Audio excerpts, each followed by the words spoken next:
Hi, my name is Clara Dewald, and I am in Dr. David's Bio 2114 lecture class at Augusta Technical College.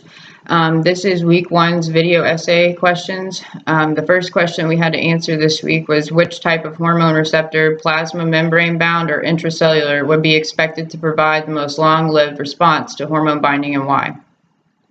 My answer to this is that intracellular hormone receptors would be expected to provide the most long-lived response to hormone binding. Lipid-soluble hormones, which include steroids and thyroid hormone, act on receptors inside the cell and directly activate genes. Once a lipid-soluble hormone diffuses through the plasma membrane into the target cell, it binds to and activates intracellular receptors.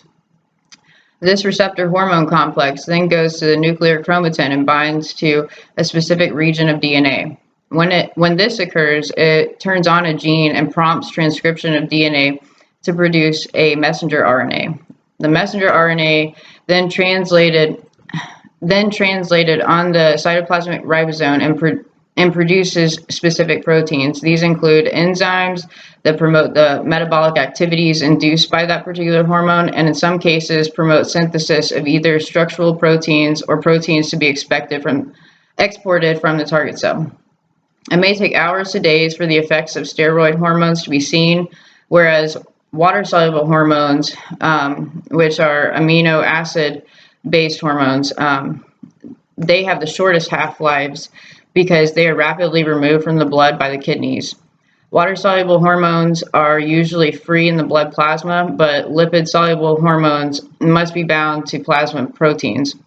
The half-life of lipid-soluble hormones is long because most need to be metabolized by the liver.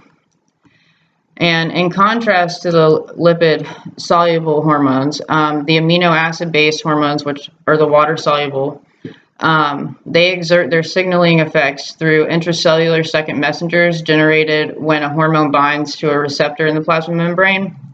The action of the second messenger, examples, you could use CAMP, CAMP, cyclic AMP, persists only briefly because it is rapidly degraded by the intracellular enzyme phosphodiesterase.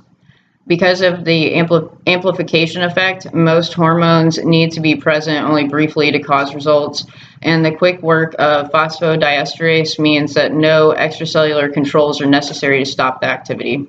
So, in conclusion, the intracellular hormone receptors are the ones that produce the most long-lived response. The second question for this week's video is Roger Peterson has severe arthritis and has been taking prednisone, which is a glucocorticoid, for 2 months. He isn't feeling well, complains of repeated colds, and is extremely puffy. Explain the normal role of glucocorticoids, then explain the reason for these symptoms. Glucocorticoids are produced by the cells in the zona I'm not very good at pronouncing this, fasciculata of the adrenal cortex. They influence the energy metabolism of most body cells and help people resist stressors. Under normal conditions, glucocorticoids help the body adapt to intermittent food intake by keeping blood glucose levels fairly constant. They also help maintain blood pressure. They are steroid hormones, which act on target cells by modifying gene activity.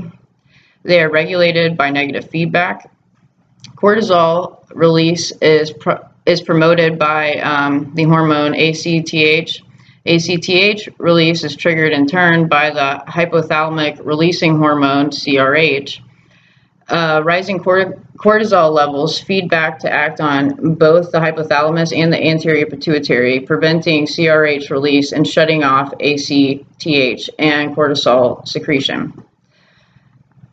Roger Peterson is displaying these symptoms due to an excess of glucocorticoids in his blood.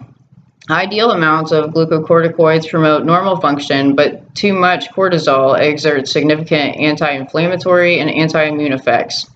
Excessive levels depress cartilage and bone formation, inhibit inflammation by decreasing the release of inflammatory chemicals, and it also depresses the immune system and disrupts normal cardiovascular, neural, and gastrointestinal function. Glucocorticoid drugs can control symptoms of chronic inflammatory disorders, but these drugs can also cause the undesirable effects of excessive levels of these hormones. Furthermore, Cushing's syndrome is a pathology of glucocorticoid excess. It can be caused by ACTH releasing tumors, but most often is caused by the clinical administration of glucocorticoid drugs. Cushing's syndrome is characterized by persistent elevated blood glucose levels, dramatic losses in muscle and bone protein, and water and salt retention, leading to hypertension and edema.